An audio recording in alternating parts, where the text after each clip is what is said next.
ഈ 50 ദിർഹം നോട്ടിലെ ചിത്രം കണ്ടോ? യുടെ സ്ഥാപകൻ ഷെയ്ഖ് സായിദ് ബിൻ സുൽത്താൻ അൽ നഹ്യാന്റെ ചിത്രം. വർഷം 1965. ഫോട്ടോഗ്രാഫർമാർ കുറവായിരുന്ന കാലം. മുംബൈയിൽ നിന്ന് അവസരം തേടി ഗൾഫിലെത്തിയ ഒരു യുവാവ് രമേശ് ശുക്ല. കയ്യിലുണ്ടായിരുന്നത് തൻ്റെ അച്ഛൻ ജന്മദിന സമ്മാനമായി നൽകിയ പഴയ റോളിക്കോർഡ് ക്യാമറ. ഒരിക്കൽ ഷാർജയിൽ നടന്ന ഒട്ടകയോട്ട മത്സരത്തിനിടെ ട്രാക്കിന് സമീപമുണ്ടായിരുന്ന ഷെയ്ഖുമാരുടെ സംഘത്തെ അയാൾ തൻ്റെ ഫ്രെയിമിൽ പകർത്തി. അതിലൊരാൾ അബുദാബിയുടെ അമീർ ഷെയ്ഖ് സായിദ് ബിൻ സുൽത്താൻ അൽ നഹ്യാനായിരുന്നു.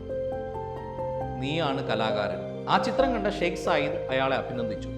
അവിടം മുതൽ രമേശ് ശുക്ലയുടെ ജീവിതം മാറി മറിയുകയായിരുന്നു. നിരവധി ഔദ്യോഗിക പരിപാടികളിലേക്ക് ഫോട്ടോഗ്രാഫറായി അയാൾ ക്ഷണിക്കപ്പെട്ടു തുടങ്ങി. രാജകുടുംബവുമായി ആത്മബന്ധം വളർന്നു. അങ്ങനെയാണ് 1971 UAE രൂപീകരണ കരാറിൽ ഷെയ്ഖ് സായിദ് ഒപ്പുവെക്കുന്ന ചിത്രം പകർത്താൻ അവസരം ലഭിച്ചത്. രാജ്യത്തിന്റെ 50-ാം വാർഷികം ആഘോഷിക്കുന്നതിനായി 2021 അച്ചടിച്ച 50 ദിർഹത്തിന്റെ പുതിയ നോട്ടിൽ ആ ചിത്രം വീണ്ടും ഉപയോഗിക്കുകയായിരുന്നു. ഇന്ന് വയസ്സ് 85 പിന്നിട്ടിട്ടും ആ ഫോട്ടോഗ്രാഫർക്ക് വിശ്രമമില്ല. താൻ പകർത്തിയ ചിത്രങ്ങളുടെ അപൂർവ പ്രദർശനങ്ങൾ. അതിനുമപ്പുറം പുതിയ ഫോട്ടോഗ്രാഫർമാർക്ക് അനലോഗ് ഫോട്ടോഗ്രാഫിയുടെ സാങ്കേതിക വശങ്ങൾ പരിചയപ്പെടുത്തുക. അങ്ങനെ ജീവിതത്തിന്റെ ഫ്രെയിമുകൾ മാറിക്കൊണ്ടിരിക്കുകയാണെന്ന് രമേശ് ശുക്ല പറയും.